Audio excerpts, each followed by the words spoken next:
215. He was 260. He's on 2,000 calories, eating 200 grams of protein per day. And he's trying to keep his strength, but his weight loss has slowed down. So he's basically hit a plateau when it comes to fat loss. But he doesn't want to go under 2,000 calories. Okay, yeah, I got it. So this is a very common question, or a theme of a common question theme. The first thing you always have to do is, because this happens all the time, I get lots of clients, most of my PT course students, they ask me this. I have a client and they're on X calories and they're not losing weight. What do I do? Because I think they should be losing weight.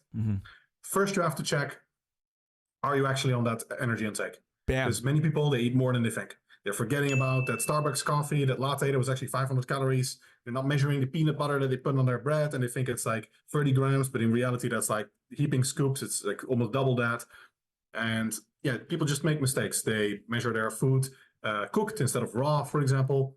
A lot of ways people can go wrong with their energy intake. So really take a very hard, serious, strict look at what you're eating. And are you forgetting anything? Are you tracking well? Are you actually on that energy intake? Are you factoring those meals out? You know, did you think that that meal was maybe 500 calories? Did you actually weigh the food? If you have all of that in order, then the next question is, are you really not losing fat?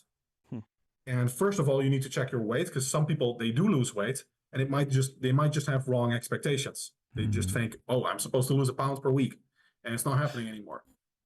It might be fine. Also, check if your waist circumference or your skin folds, ideally something like that, something that really tests your body fat level, not just your weight. Because what I see as well, and what I get a lot of my students when they start designing programs for their clients, they actually don't lose weight on a fat loss program because they recomp. They're building muscle and losing fat at the same time, and you actually remain weight stable. If you're not super advanced, this is basically the goal. This is as good as it gets. Yeah. So a lot of people think that, oh, I'm not losing weight, I'm doing something wrong. But they're actually in like that sweet spot, 20% energy deficit or something, losing fat, gaining muscle, great. You get the best of both worlds.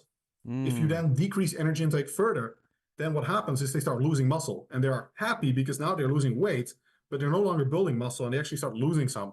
So we saw in one Garfa study, for example, that you can actually go from recomping to losing marginally more fat or not even more fat and just start losing muscle. And so that's not good either. So ideally you want some measure of whether you're losing fat, not just weight. And then when you have that in order and you are indeed not losing fat, your energy intake is as it should be, then the logical conclusion of that is, well, you just have to go lower in energy intake. If you're not losing fat on your current energy intake, for sure, then you have to go lower in energy intake. That's physics. And maybe you shouldn't be on this energy intake. Your body doesn't care. It's physics. Like if you're not losing fat, then you're not in energy deficit on this energy intake. So you need to go lower.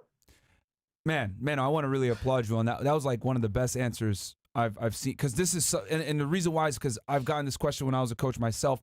This is probably one of the most common, prevalent questions when it comes to weight loss for the purposes of aesthetics. You know, are you eating the right amount of calories? I can't tell you how many people don't properly track their calories. They don't even have a food scale. They're not using MyFitnessPal or one of these calorie tracking apps. Every bite or, munch or morsel of food that you eat needs to be measured, guys, when you're trying to lose weight.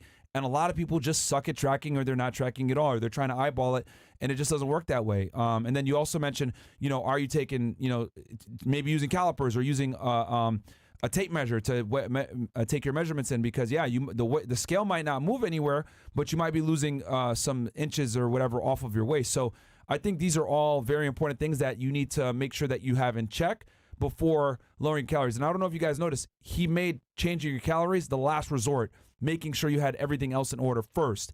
Do you have all these things in order? If you do, then you probably need to go ahead and drop your calories. But I think, less is more, and doing the minimum invasive tactic is the best way to go first, and then whittle it down from there. Man, Don DeMarco, bro. Yeah, man, I'm going to give him a Don DeMarco. Bro, that's fucking awesome, man. Like, it's crazy. He just described how I felt for the past couple of weeks. I'm like, damn, I'm not losing weight, but I'm gaining muscle. So at the same time, I'm in that sweet spot where, like, I'm gaining muscle, but I'm not losing the weight. But you got to check your measurements too. That's a big one. I think that's one of the things that so many trainees don't do. And also another thing I used to do as well was I would take a picture of myself every week. Now, it starts to get monotonous after a bit, but when you start scrolling down and you look like a month or two later, you'll see a difference. You're like, oh, wow.